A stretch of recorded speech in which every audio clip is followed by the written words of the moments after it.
Welcome back to Hudson Valley Hustle. On this episode, I'm joined by Jake Allyne, owner of Breakthrough Fit Co. Jake used to be just a normal fitness trainer, but now runs a special facility for all types of people.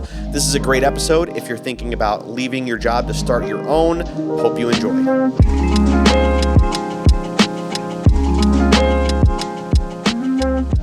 Jake, thanks so much for coming on the show. Good to meet you in person.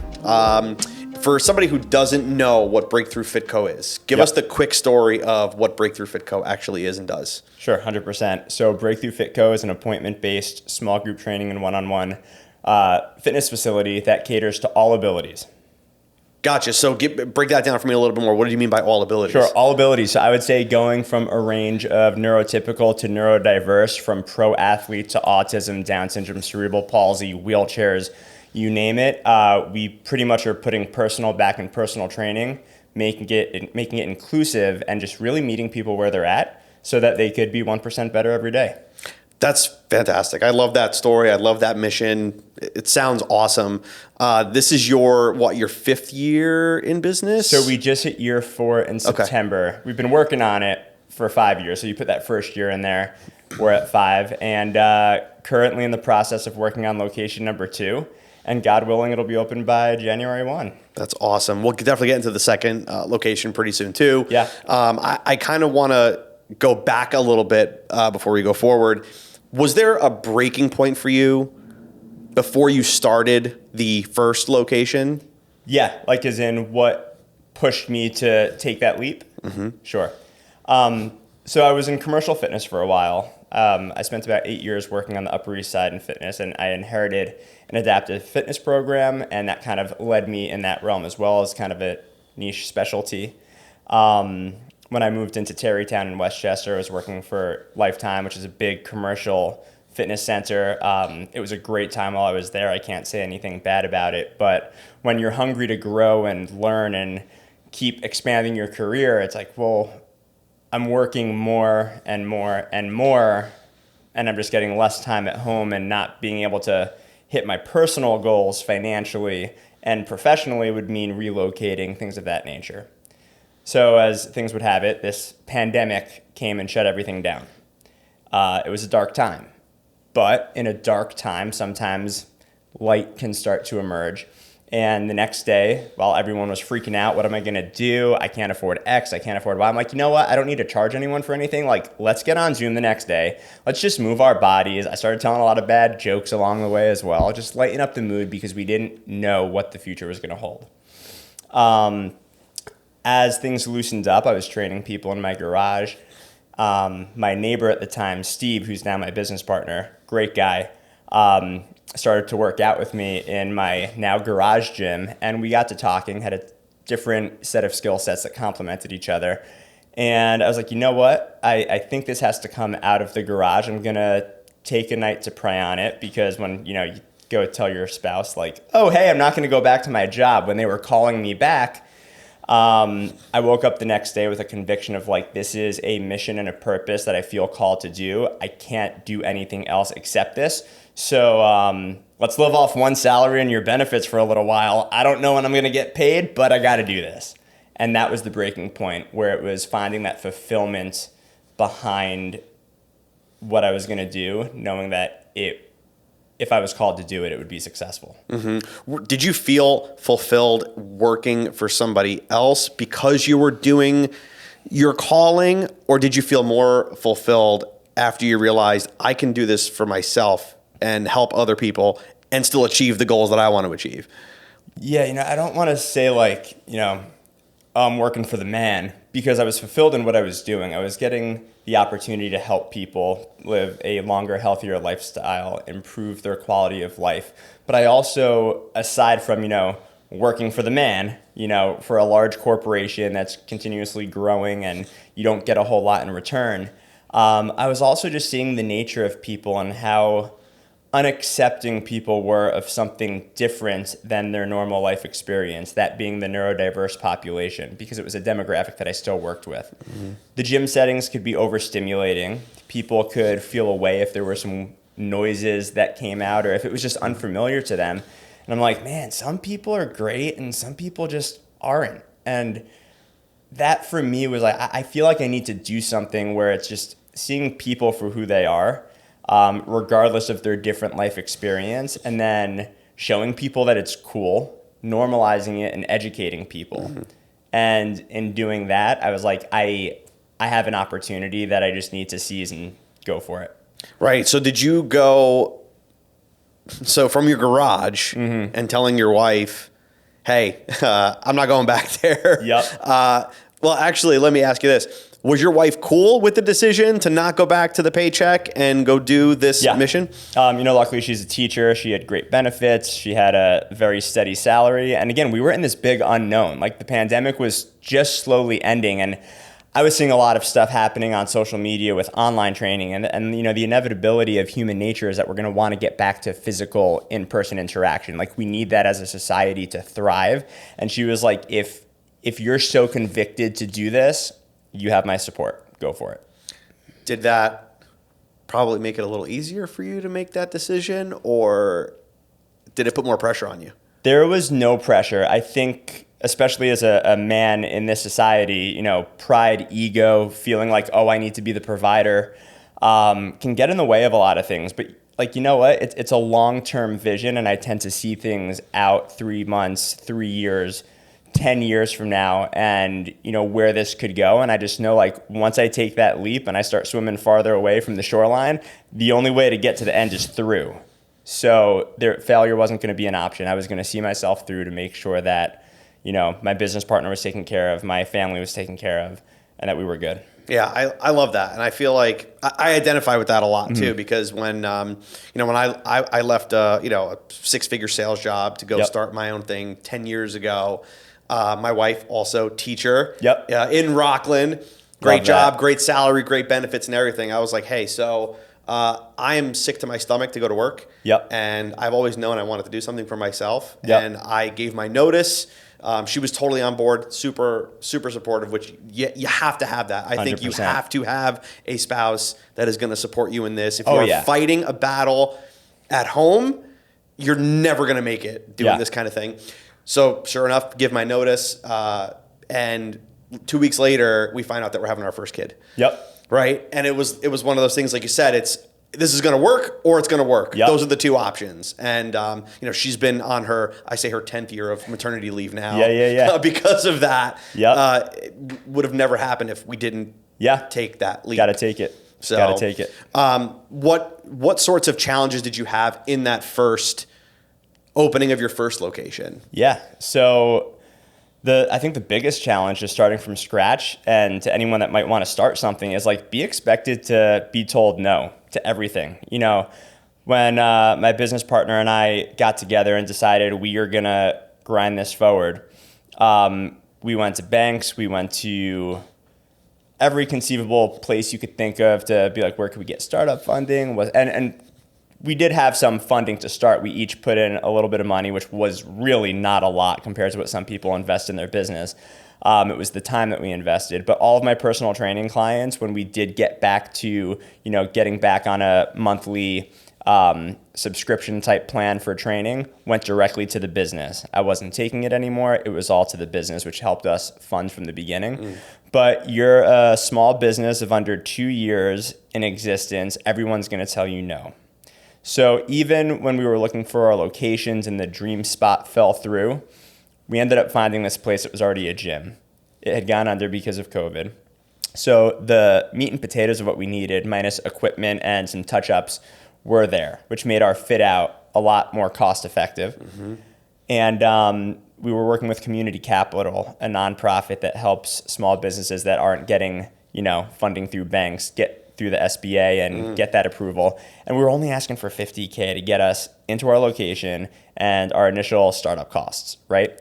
And they even told us no until I said, you know what, I respect your decision. We're moving forward with or without you, and I would love for you guys to be a part of our story because I know that this is going to be successful. I'll go figure out another way. And I think they called my business partner, and he's like, dude, they just called me back and said they're approving everything. And we're rolling. We got the yes that so I guess the challenge is like, you're going to be told no. It's going to get in your head, but stay in the game. The best way to succeed when things aren't going your way is stay in the game, because you'll eventually get to that yes if you're persistent enough. Yeah. You have to get through a ton of no's to get to the yes. And you never just, every yes that you want is just on the other side of another no. Exactly. And that's part, I came from a sales background, right? Yeah. So I'm used to hearing no all the freaking time, right? Yeah. So like, you have to get used to that. If Yep. you're going to be an entrepreneur and do something on your own, get used to hearing no. Yeah. It's a great sound. If you really you can really get used to it. Yep. And it's okay. It's okay to hear it. Yeah. So you open up the place with your partner. You got the funding. Yep. Was it just you two in the beginning? And how did you expand into getting a team that you have now and the clientele that you have now? So it was just us. I was doing all of the training. He was doing all of the bookkeeping. Eventually, he became certified as a trainer when I couldn't train everybody. And we both wore a lot of hats. We liked to be forced into what we call now a high quality problem, where now we're overworked, we're scrambling, we're not getting the sleep that we need. And hey, I think we might need to start looking for somebody. So in the beginning, we would put job postings out, but eventually somebody would walk in or somebody would refer somebody to us that was just the right fit.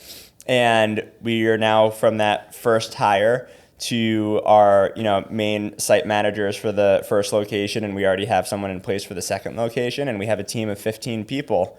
And the beauty of it is I get to help them achieve their goals through what we do, which is, mission-based and impactful. Yeah, that takes a special type of person, I would imagine, to be able to do what you guys do. Yeah. It's you have plan A in place, and sometimes things happen. Sure. Sometimes a behavior might come out. So how do we, I have a client who I've bled during our sessions, and I'm the only one who works with him because he's a grown adult. He's strong. And how do you get punched in the face and respond with a hug? It's a group of really special people, but after you give the right types of reinforcements, you see those behaviors start to dissipate a little bit more. You see progression start to happen. You see change through consistency. Mm-hmm. And when you see these wins happen, you're just like, man, I'm seeing miracles happen before my eyes. Yeah. Day to day, running a gym, what's something that you didn't expect that you'd be dealing with, that you're dealing with right now? Well, I mean, look, every day is a new adventure. So especially since we're growing, everything is a learning curve and a learning experience. I think as things get noisier and people want to give their opinions or have their asks, the most important thing is not to get caught up in all of it and to take time to pause, find some silence and solitude, and to stay true to your convictions. There's beauty in simplicity, and when you get a lot of noise in your ears, especially, you want to make everyone happy. I'm a big people pleaser. If a team member comes to me and they're like, oh, hey, I need to make this pivot or whatever, I want to make that happen for them, because I believe in servant leadership, not boss mentality. I'm here to serve you and make you happy. If my team is happy, the clients are happy. They're going to want to come to work. So I think always striving to make that atmosphere and pivot based on what I'm hearing is the challenge, because it can change day to day. It could change on emotion. It could change on a lot of things.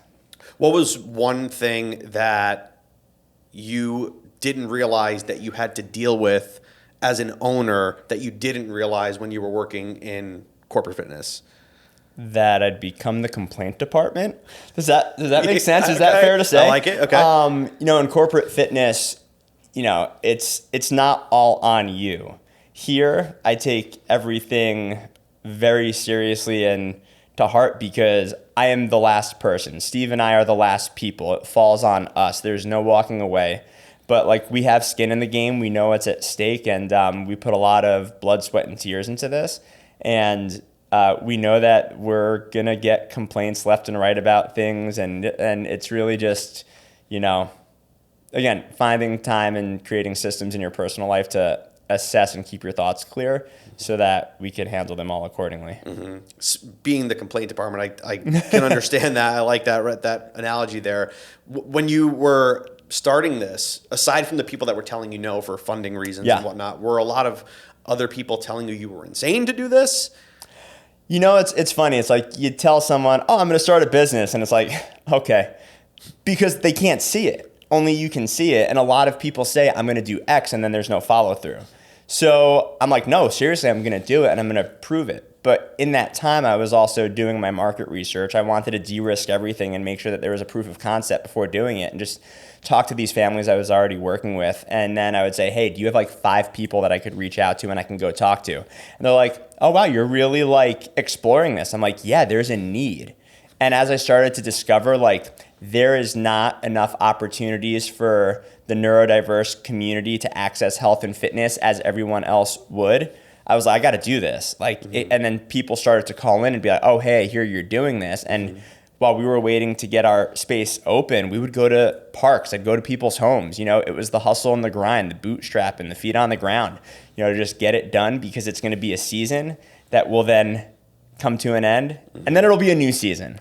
Right. Yeah, for sure. I think so many people have this idea of the business that they want, right? Yeah. But they don't have the proof of concept before they actually go in and do it, right? Yeah. You were in a position where you kind of had the proof of concept, not just in your garage, but just in your prior experience too, Yeah. right? So how important do you think is it for somebody taking the leap to do their own thing to have that proof of concept before they abandon that other steady, quote unquote, steady paycheck? I think very important. I have the opportunity to connect with a lot of people that want to start something over in Westchester through another organization that helped me when I was starting this up.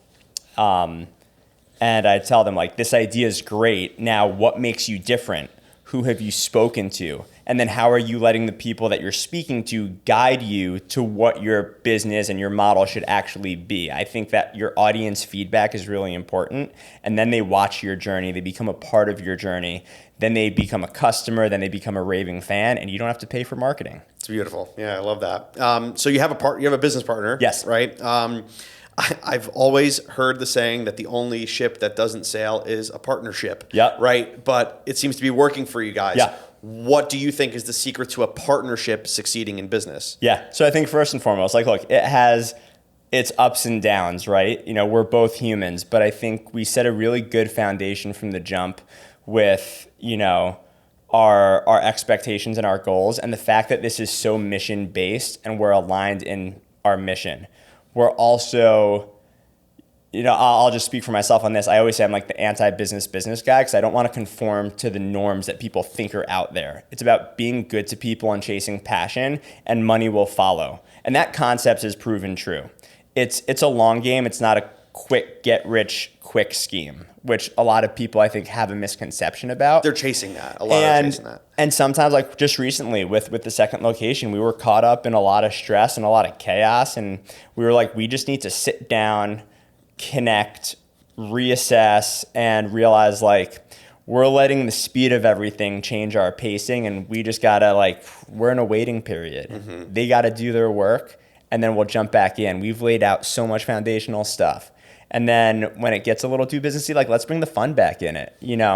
It's got to be fun, and everyone's got to be happy, and we have a really good relationship when it comes to that. And great guy. Yeah, like me personally, I've always had a tough time with that, right? Yeah. Like I like to be in control. Like that's just a lot. I think a lot of entrepreneurs have that. Yeah. I'll call it like a strength and a weakness, I guess, because, it's like, I always like say the saying, if you want to go fast, go alone. If you want to go far, go together, right? Yeah. This sounds like exactly where you guys are at. And, it's also unique because it does work. And like I said, I was the visionary, the trainer, with 16 years of experience and all these certs, and, it started with the clientele base, and then he came in and he's like, I want to leave my job, similar to some of the people that might be listening, right?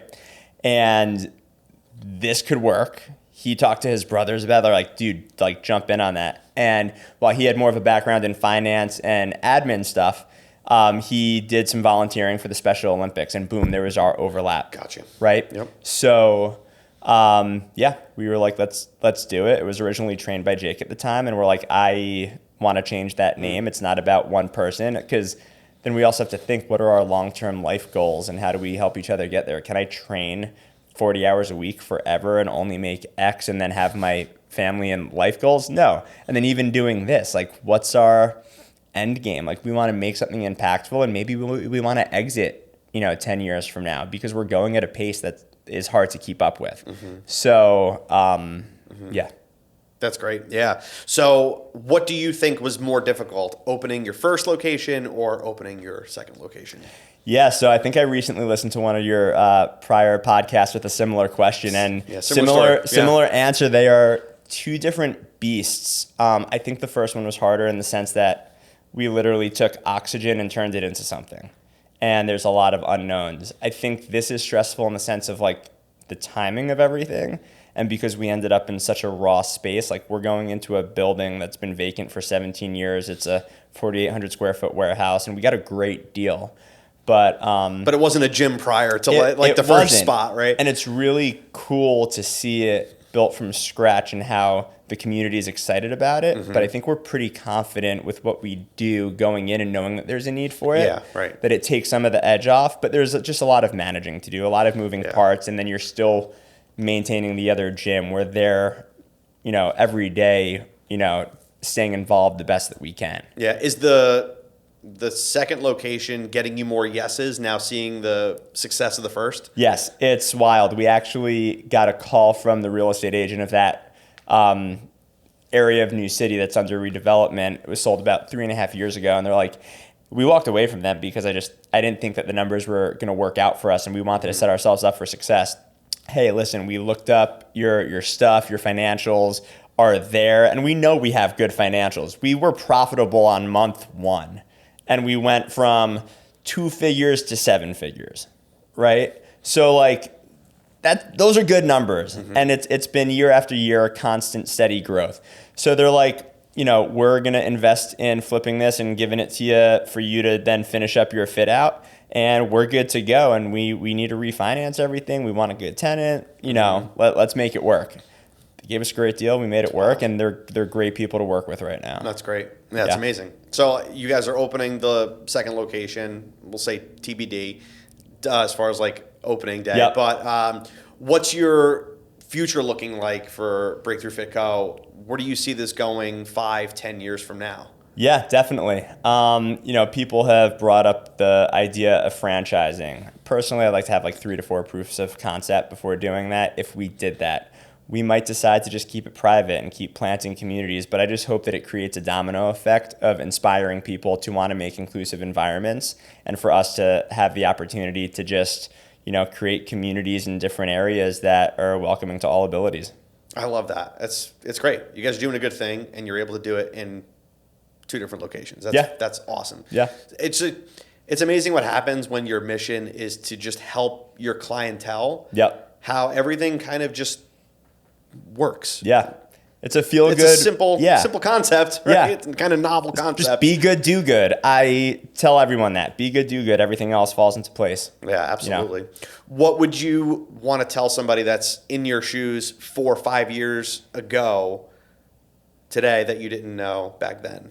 Yeah, man. If you want to do it, like, don't be reckless and just do it and say everything's going to stop. But sit down, take a pause, get the ideas out of your head onto paper, and from there start to piece around it. Talk to people. A lot of people don't get it out, don't talk to people, talk about it, and start taking one step each day to get to that dream and that vision, and you'll get there. Yeah, it's awesome. Did you think you would be where you're at today 5 years ago? No. This is all a fever dream, dude, because we're still in it. Like, everyone's like, yo, do you ever stop to look at what you accomplish? I'm like, no. We're just still going forward, foot on the gas. We have work to do. And it's trippy. It's cool. We're very blessed that we get to do what we do. And, yeah. So it's obvious you love to help the people that you serve. 100%. Both your clientele, your employees, your team, everybody, your family. What is an ideal client look like for Breakthrough Fit Co? So if somebody wants to help you, not even help you, just become a client of yours, what does that look like? How do they do that? Honestly, if someone has a fitness goal or just wants to have a better quality of life, or wants to find a place that's inclusive for a family member or someone that they know that might be neurodiverse, on the spectrum with cerebral palsy needs adaptable fitness and methodologies for wheelchairs, like just come on in, just talk to us, shoot us an email through the website, DM us on Instagram. Like, we're here to help, here to serve. You'll get a free session. We'll figure you out so that we can better serve you, and then we'll take it from there. I imagine the environment has to be stress-free, right? Like, it's like, especially the one-on-one kind of situation where you're not letting somebody just, all right, gym is yours, have at it. It's all yours, right? You guys this is really catered to each client. Is that, am I understanding that correctly? We tailor fit everything to each person. It's very rare that we have to take extreme measures, but if someone's sensitive to light, we'll lower the shades. If we need to lower the music a little bit, okay. We're here to serve. That's it. I love it. That's fantastic. Is there anything else you want anybody to know about what you guys do or your mission, or like if this is your shot to tell somebody, this is what we do, please come check us out? Yeah, no, I mean, look, what we do is fitness, but it's the why behind it. Simon Sinek, start with why, right? Absolutely. It's the mission behind there's a million personal training gyms out there. What we do is very unique and different given the demographic that we serve. And then that does trickle back to neurotypical individuals as well, which then starts to create the inclusive environment that we want. But at our core, we just want to welcome people that might have a different life experience than you or me. That's awesome. And give them the opportunity. I love it, man. Everybody deserves to be healthy and fit. Yeah, 100%. That's the way it is, man. I love it. Anything else before we wrap this up? What's the website? People can go check you guys out. We got www.breakthroughfitco.com. Instagram is @breakthroughfitco. A lot of great videos on there, inspirational stories. We like to dance a lot in the middle of the day. So You'll see some fun stuff on there. And email is on there, phone number's on there, and intake form's on there. So original location is where? Yep, it's 251 South Central Avenue, Hartsdale in Westchester. Yep. And then the second one's going to be in New City, Rockland County. Fantastic, man. Well, best of luck to you. Thank you. Can't wait to see what you guys build, and you guys have built something amazing, but keep it up. It was great to meet you in person. Yeah, likewise. Thanks so much for coming on, man. This has been awesome. Thanks for having me.